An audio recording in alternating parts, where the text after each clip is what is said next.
What do I believe happiness is? Happiness. Ooh, that's a deep question. Happiness is really a number of things in my mind. I think of the word contentment for sure.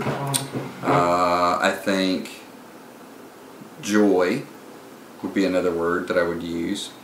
But happiness is being able to look beyond yourself and be happy in making others comfortable, appreciated, and loved. And I think that to me is happiness. I believe the meaning of life is spreading the gospel of Jesus Christ and spreading the love that God wanted us to show the rest of the world. And that is the meaning of life.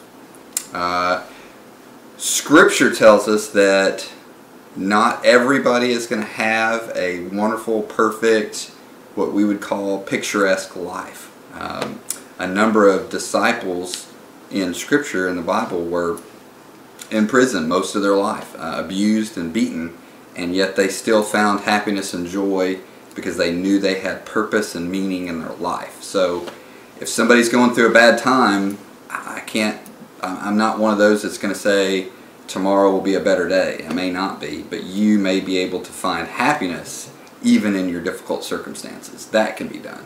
But I don't know that your circumstances are going to change, as Paul, as an example, wrote most of the New Testament, and yet throughout his entire ministry spent most of his time in prison and being chased by those who hated that he was spreading that gospel. So he constantly wrote of being happy and content and joyful, even though he was in prison and abused and beaten most of his ministry. So, like I said, it didn't get better from what we would think here on earth, but it did get better for him as he continued to say, "Count it all joy when you have difficult circumstances in your life."